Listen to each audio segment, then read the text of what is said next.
आज धरातल में बात करेंगे ओपिनियन ट्रेडिंग की। प्रोबो, बेटर ओपिनियन, एम्पिल ओपिनियन जैसे कई ऑनलाइन प्लेटफॉर्म हैं जो आपके विचार जानने के बहाने आपको कमाई का लालच देते हैं कि ओपिनियन ट्रेडिंग कहलाती है। और ये टर्म हमने भी new Indian consumer initiative NICI ने जब ये बहस शुरू की इस पर, तो हमें अंदाज़ा हुआ कि ऐसा भी कोई सट्टेबाजी का खेल जो है वो देश में जारी है और करीब 5 करोड़ लोग अब तक शायद इसकी चपेट में आ चुके हैं। तो धरातल में बात आज ओपिनियन ट्रेडिंग की। ओपिनियन यानी किसी मुद्दे पर आपकी राय, आपके विचार जानना। और ऑनलाइन जो प्लेटफॉर्म्स है वो आपसे कहते हैं कि ये एक सवाल है आपके सामने और इसके जवाब आप हाँ या ना में दीजिए और इसके बदले उसकी कीमत कुछ तय करते हैं। हाँ के जवाब की कीमत और ना जवाब की कीमत, और वो जो कीमत है अगर जब नतीजे आते हैं तो वो आपको अदा की जाती है।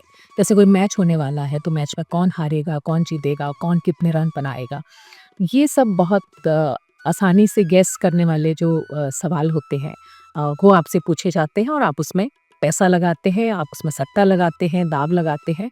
और इसीलिए ये सीधा-सीधा सट्टेबाज़ारी का खेल है जो बिना रोक-टोक देश में जारी है। अब इसकी वजह अगर हम जानें तो वजह क्या है? एक तो सरकारों का ध्यान नहीं है, दूसरा नियम कायदों की हमें जानकारी नहीं है, तीसरी उपभोक्ताओं में जागरूकता की भी कमी। ऑनलाइन सट्टेबाजी अगर हम देखें तो जैसे चुनाव होते हैं, कोई मैचेस हो रहे हैं, क्रिप्टो करेंसी का मामला है, यानी जो आसपास हमारे रोजाना की जो घटनाएं हो रही हैं, रियल इवेंट्स जो हैं, रियल लाइफ इवेंट्स जो हैं, उनको लेकर ये सवाल क्रिएट किए जाते हैं और आपसे उसका जवाब पूछा जाता है।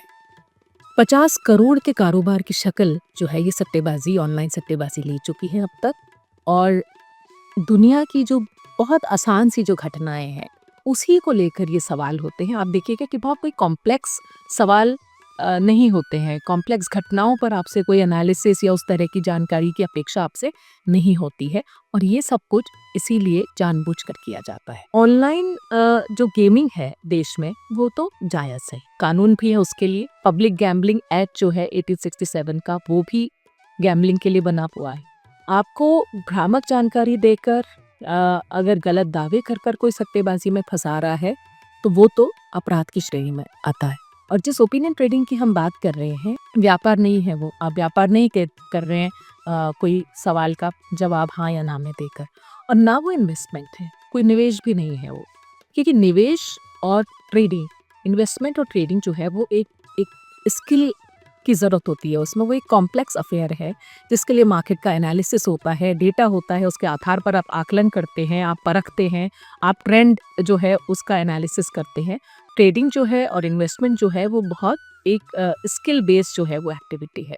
जबकि ओपिनियन ट्रेडिंग में हम कह रहे हैं कि बहुत सरल सी घटनाएं, सरल से सवाल, सरल से जवाब आपको देने होते हैं, जिसमें कि कोई इंटेलेक्चुअल लेबर आपका नहीं लगता है, कोई बहुत एनालिसिस की ज़रूरत नहीं होती है, कोई बहुत डेटा सेट की ज़रूरत नहीं है, तो उसमें कोई स्किल की ज़रूरत नहीं है। इसीलिए भी ये सट्टेबाज़ारी की श्रेणी में आता है और इसीलिए ये अपराध की श्रेणी में भी आता है। तो ओपिनियन ट्रेडिंग का जो खेल है ये एक तरह से चांस का खेल है, आपकी चॉइस नहीं है इसमें।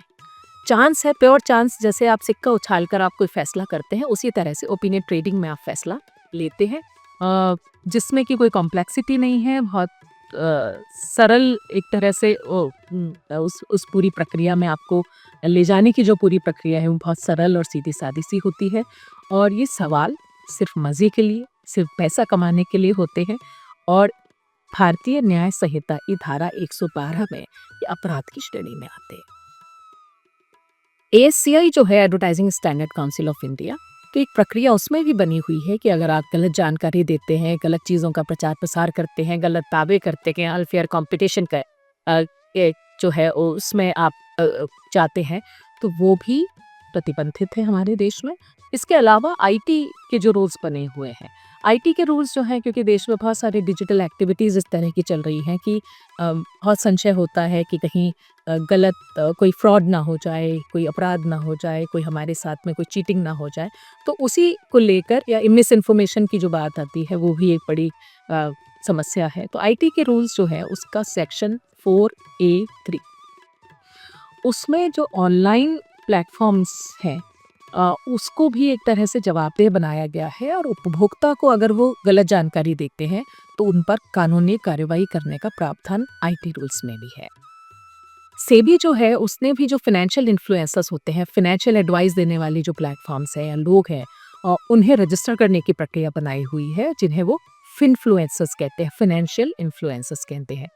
तो वहाँ पर भी ये ओपिनियन ट्रेडिंग के जो प्लेटफॉर्म्स है ये रजिस्टर्ड नहीं है, इसीलिए भी ये पूरा एक काला बाजारी है, जिसकी चपेट में आने से हमें बचना है। ये जो न्यू इंडियन कंज्यूमर इनिशिएटिव यानी एनआईसीआई ने जो बहस शुरू की है, अब सरकारों की, नीति निर्माताओं की भी जिम्मेदारी है कि इसे अंजाम तक पहुंचाया जाए, बात बेकाबू हो, लोग धोखाधड़ी के शिकार हों, इससे पहले कानून की सख्ती हो और उस पर ओपिनियन ट्रेडिंग का ये जो ट्रेंड चल रहा है, इस पर लगाम